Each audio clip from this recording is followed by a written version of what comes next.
Hello, welcome to my tutorial. My name is Stephanie Lathan. This is to help your class to become familiar with Google Classroom, which is a new thing with Google to help kids become more aware with turning online work in, how to help them become familiar with the internet.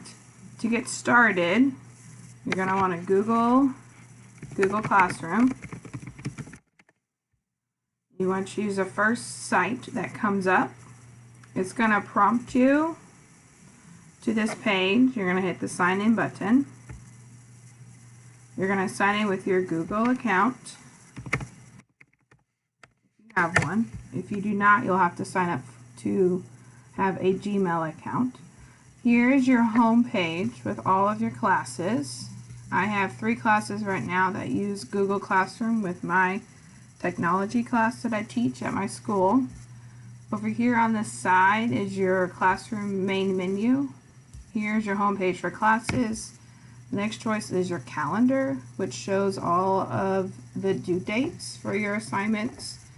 You have a to-do list, and you also have your list of classes again, along with archive classes, which would have been your previous classes you would have had, and your settings menu. So let's just get started. We'll pick my 6th grade class, which is new with this. As you see, if you need to go back to the home page, you can choose that. On here I have the name of the class. I have 19 students, and this is their assignment that is due, that's coming up. This is their class folder, which will be in your Google Drive. Over here on the side, you can add a class. You can create a new class, or you can join another class. Over here is just your basic Google settings. This, and then you have your sign in. So if you choose your class, this is the main stream page. You have your picture up here at the top, the name of the class, then you have your instructor here underneath it so you can see who's teaching. The next tab is your students tab, which has a list of all your students. You can sort them by last name, first name, whichever works for you. You can invite more students if new kids come to your school. Over here on the side is your class code. You can send to them to join your class, or you can invite your students, which is what I did. Through their emails, I just invited them all, and it came up a lot more easier to join instead of then typing in the class code. Second thing about the students in your class, you can decide if you want to have them post and comment on your assignments.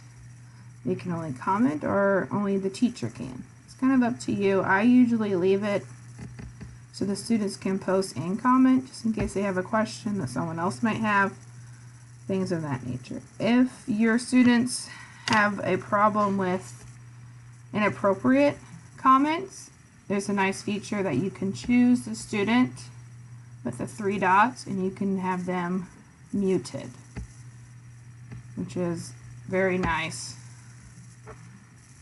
to have. This is also a new feature that Google Classroom has. If you click on the student, which I just did, I chose the first one, you can see what they turned in. You can really see your turn grade. You can see what's missing. You can see that, yes, they turned the first assignment in with the date, which is quite nice. You also can email them for other questions. If you go to the next tab, the About tab, this is where you have your class drive folder, your classroom calendar, your Google Calendar, the teacher, their email address. You can invite more teachers if you co-teach. You also can add your syllabus in the class materials. You can Google Drive it. You can even upload it with a file. But let's go back to the stream, which is your main area where all your kids will look at. This is kind of like a news feed. That's what I kind of described it to them. You have all your assignments earlier and old ones. Over here on the side, we'll have a little box telling you when the assignments are due. If you view all, it comes up here in progress. Same thing with topics over here. We're talking about Google Docs. This is new to them. More of a stream thing. Here, I added just a basic little quick guide sheet to help them become familiar. So this is their first assignment we did. Here we see the title. We have the directions listed. And then it shows me that I have 19 done and 19, which is a nice visual for me to see that I have all the kids turned in their assignments, not wondering if someone forgot it or turned it in late. And underneath it is my uploaded files for each student to work on. Here's their class comments. They can kind of talk to each other. This was new to them last week, so they kind of were just saying hello, thanks, woohoo, fun things, which they kind of like to see. Down here, I kind of said hello and welcome where they could. They can kind of comment on and kind of get familiar. Some things are just being silly. That's just kids for you. But they overall quite enjoy this. If you look at the first assignment, you want to click on the title. It comes to a new page. This is the Student Works page that has all of the kids' assignments. And underneath there's a green done, which shows they have their assignment completed. Up here next to it is directions that you can type out. And then you can get as detailed as you need to, and you can upload as many files as you want to. But we'll show you how to add an assignment. This is just a previous one I had. Which is kind of nice. You can click on them, on their assignment, it comes to a new page, and it shows their name, the assignment, and what they did. We just kind of did a real basic functions of how to change things. They quite had fun with this. But to create an assignment, which a lot of you are going to want to know how to do, is in the bottom corner, there's a big giant plus sign. If you choose that, you have create an announcement, an assignment, a question, or you can reuse a post. So let's do the create an assignment. You choose that, comes to another site. Another window pops up. You can choose it just for this class, maybe just for 2 of them, or for all 3. Whichever one you need. You can also choose which students receive this. You want all of them, or maybe just a select few that really need maybe extra practice. It's up to you. That's your choice. So we can create your title. Let's call it Microsoft Office Word Assignment number 1. If I can spell. Here's your directions. You would, if you want to upload an assignment, you can say see attached directions. I can't spell today, so sorry guys. Directions. Or you can list them out, like you want to have them change the margins to narrow. Or you want to have them change the colors to black. You can list them as well. It's kind of up to you. Here with the little paper clip is where you would upload a file.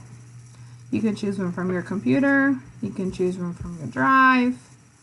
Wherever it is stored, you can upload it and add it. We'll do an example here. Let me find one for you. This one.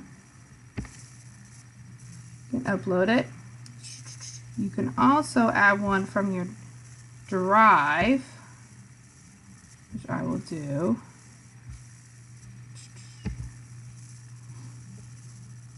What they're going to want to do. And then you have these choices. Do you want your student to view the file, which just as in look at it, or you want them to edit the file, or do you want to make a copy for each student? If you want each student to have their own copy to turn in, you would want to choose to make a copy for each student. Otherwise, you would have one copy where 18 of your kids would be editing the same document. And then you would choose assign, schedule, or you can save it as a draft. I like to schedule it because I have some overachievers. If I do it the night before, upload their assignment, they will do it that night. When they come to class, it's already completed. So I usually try to schedule a couple like 8 o'clock in the morning, where I know they're at school and they can't do it. You can also add a YouTube link or a video link You have directions for that. You can also add just a link from a web page that you need them to look at and go back and forth between the two. You can add a topic of your choice. That's up to you. And then you would choose a sign. I'm not going to sign one on there just because I might have them confused. That's a basic tutorial of how Google Classroom works. A lot of them like it to where they can see their assignments and turn them in online, whereas paper format, they usually lose them or they get lost. Who knows? If you have any questions, please comment below my webpage or my link. Thanks again. It's Stephanie Lathan. Thanks for watching.